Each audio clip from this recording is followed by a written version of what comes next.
안녕하세요, 이방입니다. 코로나19가 끝나가는지 모르겠지만 사람들 마음속에선 이미 코로나가 물러간 것 같습니다. 술집에 가보면 빈자리가 없고 연일 회식 약속들이 넘쳐나는 걸 보니 그런 것 같습니다. 여러분들은 오랜만에 찾아온 해방감을 잘 즐기고 계신가요?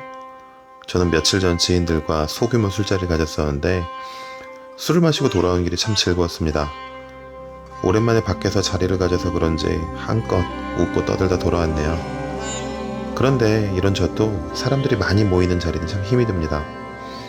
관심이 없는 이야기에 지속적으로 귀를 기울이는 일도 어렵고 에너지가 많지 않은 사람이라 중구난방인 대화에 참여하다 보면 집으로 돌아오는 길에 제 몸이 녹초가 되기 마련이더라고요. 물론 조용히 자리에만 앉아 참석한 일도 많지만 그러다 보면 쉬 졸리거나 시간만 아깝다는 생각이 가끔 드는 거 보면 사회성이 매우 부족한 듯 싶습니다. MBTI를 여러 해 검사해보아도 INFJ만 나옵니다. 굳이 요약해보면 내향적인 사람이란 거죠. 지금보다 어렸을 때는 많은 사람들을 만나보며 변해보려 노력해봤으나 천성이 그런 건지 결국에는 조용히 지내는 것을 선호하게 되더라고요. 그 대신 내면을 들여다본 일에는 시간을 더 많이 투자했습니다. 약간의 오타쿠 기질도 있어서 혼자만의 시간을 매우 잘 보내는 편입니다. 오늘은 제가 한 얘기랑 연관성이 약해 보이지만 빈센트 반 고의 얘기를 해볼까 합니다. 영화 러빙 빈센트입니다. 러빙 빈센트는 개봉 전부터 아는 사람들 사이에서는 이야기가 좀 많았던 영화입니다. 이유는 빈센트 반 고의 작품들을 재활용한 애니메이션 영화이기 때문입니다. 재활용이라니 좀 이상한 표현이죠? 설명해보자면 영화의 기획부터가 놀라웠습니다. 100명이 넘는 작가들이 고흐의 작품들을 다시 유화로 그려서 애니메이션으로 만든다는 것 자체가 말도 안 되는 발상이었죠. 어마어마한 시간 투자가 필요한 일이기도 하고 원작의 느낌을 어떻게 훼손하지 않고 잘 살려서 영화로 찍겠다는 건지 라는 생각에 궁금함이 커졌습니다. 더군다나 이게 그 유명한 고흐의 이야기라니 더 말할 것도 없죠.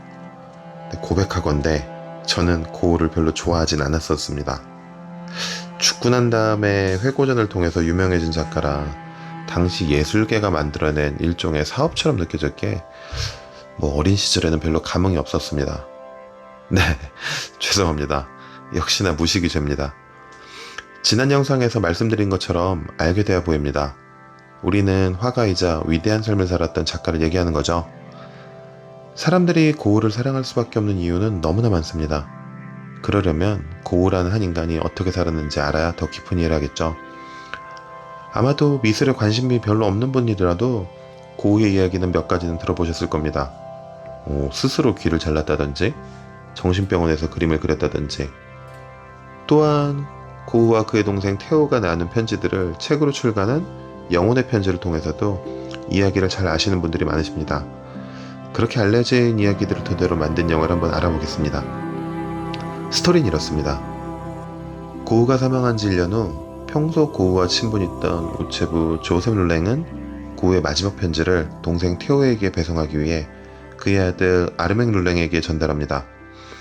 룰랭 부자는 이미 고흐의 실제 그림에 나온 인물들인데 이 이야기의 가장 주된 주인공들입니다. 아르맹 룰랭은 아버지의 부탁을 거절하지 못하여 편지의 주인인 동생인 테오를 만나려 하는 와중에 여러 인물들을 만납니다. 화구상 탕기 영감과 가셰 박사 등이 대표적이겠네요. 모두가 고흐의 그림에 등장한 인물들이라 고흐의 그림을 아는 분들에게는 흥분이 되는 캐스팅입니다. 그림 속 인물이 살아 움직이던 연기를 하니까 더 몰입이 되더라고요. 아르망 롤랭은 그 당시의 사람들처럼 고흐의 이해할 수 없는 행동들에 대해 그냥 이상한 광인 정도로 생각했던 것 같습니다. 그러던 와중에 동생 테오의 죽음도 알게 되고 고흐를 알던 사람들의 다양한 이야기를 들으며 고흐란 인간에 대해 이해하고 연민을 느끼게 됩니다. 그러면서 고흐의 죽음의 원인이라고 생각했었던 가셰 박사와 그의 딸을 통해 모든 사실을 입체적으로 이해하게 됩니다. 이 영화는 흥미롭게도 고흐의 죽음 이유를 다뤄 당시 사람들의 시선 및 고흐에 대한 풍문들을 다양한 각도에서 조명합니다. 물론 역시나 하나의 설이지만 고흐의 죽음에 대해 최근 밝혀진 진실에 가깝다고 믿어진 이야기를 토대로 이야기를 진행해 나갑니다.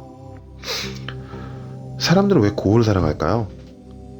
고흐는 그를 이해하지 못하는 사람들의 눈으로 보면 실패자였을 겁니다. 부모님의 강권으로 목사가 되려 했지만 실패를 하고 집에서 외면당합니다. 소개를 받고 했던 일들도 내성적인 성향과 서투름으로 그만두게 되었습니다. 그림도 뒤늦은 나이인 20대 후반에 시작하여 독학으로 열과 성을 다했습니다만 생전 그림을 판매한 건 단 한 점의 유화뿐이라고 알려져 있죠.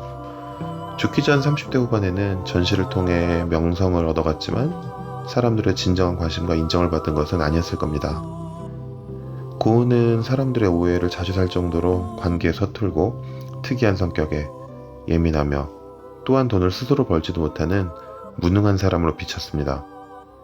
그를 이해해주는 조력자 동생 태호가 없었다면 지금의 고은은 없었겠죠.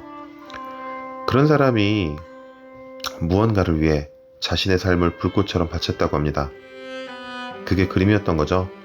뒤늦게 알려진 그의 그림들은 기교가 넘치진 않지만 물감이 이글이글 타오르는 듯한 두터운 질감으로 사람들의 마음을 핥히었습니다.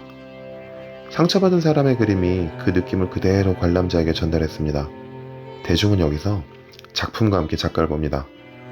아마도 그림에 먼저 호기심을 갖고 그의 일대기를 알게 되며 그의 삶과 그가 원하고 바랬던 이상을 이해했을 겁니다. 그의 스타일이 현대화에 지대한 영향을 끼쳤다는 것도 훗날의 일이지만 맥락은 같습니다. 우리는 아마도 자신 또는 주변의 사람들을 떠올리게 될 겁니다. 그리고 예술이 도대체 무엇이길래 이렇게까지 사는 사람들이 있을까라는 생각도 하게 될 겁니다. 숭고미란 말이 있습니다. 인간이 자신의 이상을 위해 현실을 초월하려는 시도를 보여줄 때 경외감을 느끼면서 쓰는 표현이죠. 현실은 초라하게 보였을 수도 있으나 분명 고의 삶은 숭고했습니다. 내면으로 깊게 들어가 자신이 생각하고 바랬던 경지를 눈앞에 드러내기 위해 모든 것을 바친 사람. 그래서 사람들은 고우를 사랑하는 것 아닐까 싶습니다. 저는 그러지 못한 사람이라 당연히 고우를 존경합니다.